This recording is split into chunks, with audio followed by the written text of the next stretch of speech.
વિધાનસભામાં ગૃહમાં પ્રશ્નકાળની શરૂઆત. શિક્ષણ અંગેના પ્રશ્નોની થઈ ચર્ચા. શાળાઓમાં વિદ્યાર્થીઓની સંખ્યા, આરટીઈ હેઠળ એડમિશન અને એફઆરસી પરના સવાલ અંગે શિક્ષણ મંત્રી કુબેર ડિંડોરે આપ્યા જવાબ.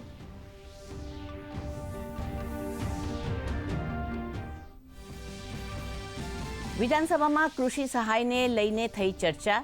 કૃષિમંત્રી રાઘવજી પટેલે કહ્યું, સુરેન્દ્રનગર જિલ્લામાં દાડમના વાવેતર માટે 589 ખેડૂતોને 2.46 કરોડથી વધુની ચૂકવાઈ સહાય.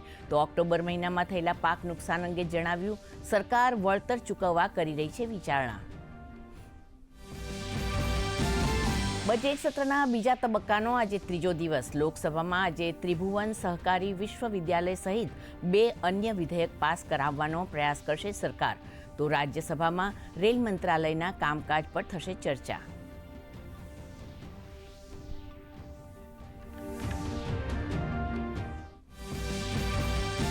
મોરિશિયસના 57મા રાષ્ટ્રીય દિવસ પર પ્રધાનમંત્રી મોદીએ આપી મોરિશિયસ વાસીઓને શુભકામના. રાષ્ટ્રીય દિવસની ઉજવણીમાં મુખ્ય અતિથિ તરીકે સામેલ થશે પ્રધાનમંત્રી મોદી.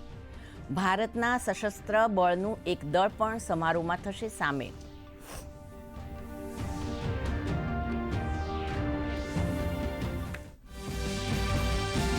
બલુચિસ્તાનમાં પાકિસ્તાની ટ્રેન પર હુમલા બાદ BLAએ યુદ્ધબંધીઓની અદલાબદલી માટે પાક સરકારને આપ્યો 48 કલાકનો સમય. BLAએ અત્યાર સુધીમાં 30 પાકિસ્તાની સૈનિકોને મારવાનો અને 100થી વધુ બંધકોની મુક્તિનો કર્યો દાવો. તો પાક સેનાએ 16 ઉગ્રવાદીઓને મારવાનો કર્યો દાવો. સુરતના ગભેણી 4 રસ્તા પાસે વેસ્ટેજ કપડાના ગોડાઉનમાં લાગી ભીષણ આગ. ગોડાઉનમાં રહેલો તમામ માલ સામાન બળીને ખાખ. આગ શોર્ટ સર્કિટના કારણે લાગી હોવાનું પ્રાથમિક અનુમાન. ઘટનામાં કોઈ જાનહાનિ નહીં.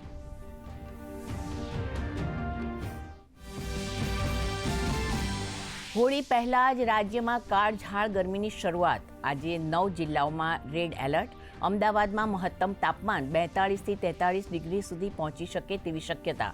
વડોદરા, રાજકોટ, ભરૂચ સહિતના જિલ્લાઓમાં તાપમાન 41 ડિગ્રી રહેવાની સંભાવના.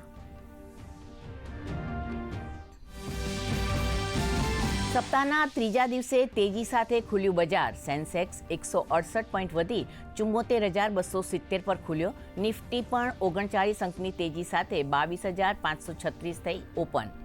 PSU બેંક ઓટો ઇન્ડેક્સમાં તેજી.